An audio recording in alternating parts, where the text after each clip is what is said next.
Get ready. 5 seconds to go. Start.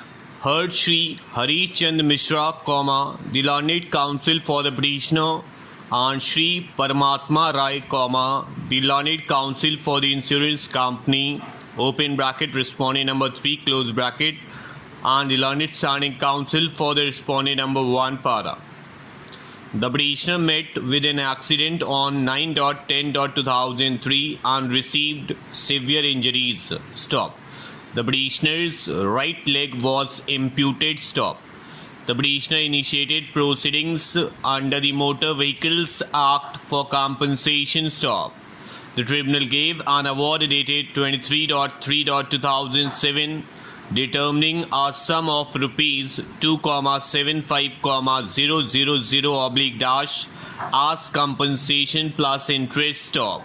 The tribunal further directed that out of the total amount, a sum of rupees 2,000,000 would be deposited in a fixed deposit which would be renewable every 5 years, and that the petitioner would be entitled to receive interest, if he so requires it to meet his personal expenses. Stop. It transpires that the insurance company deposited the amount of compensation and a sum of rupees 2,000,000 was kept in a fixed deposit. Stop. It has also been stated that the insurance company has not filed any appeal. Stop. The petitioner moved an application under Section 151 to amend the award on the ground that he requires the money to purchase a land in order to enhance his earnings and consequently, requested for the encashment of the FDR. Stop. This application was rejected by the impugned order. Stop. Consequently, the writ petition, para. Before proceeding, it would be necessary to peruse the guidelines which was issued by the Supreme Court in the case of General Manager, Kerala State Road Transport Corporation versus Susma Thomas and others, open bracket 1994, close bracket 1, TAC 323. Stop. The relevant extract of the said judgment is quoted herein below, para.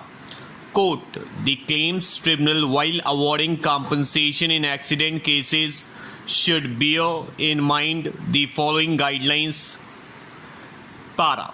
Point 1. The claims tribunal should, in the case of minors, invariably order amount of compensation awarded to the minor invested in long-term fixed deposit at least till the date of the minor attaining majority. Stop.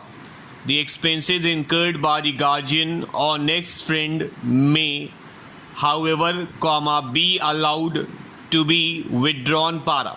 Point 2. In the case of illiterate claimants, also the claims tribunal should follow the procedures set out in, open bracket 1, close bracket, above.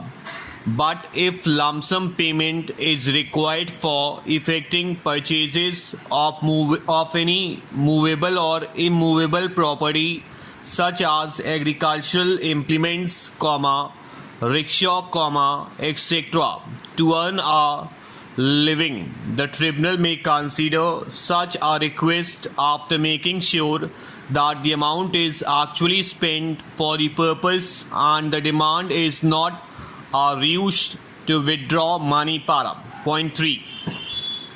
In the case of semi-literate persons, the tribunal should ordinarily resort to the procedure set out, open bracket, point 1, close bracket, above, unless it is satisfied for reasons to be stated in writing, that the whole or part of the amount is required for expanding any existing business or for purchasing some property as mentioned in, open bracket 2, close bracket, above, for in earning his livelihood in which case the tribunal will ensure that the amount is invested for the purpose for which it is demanded and paid para. Point 4.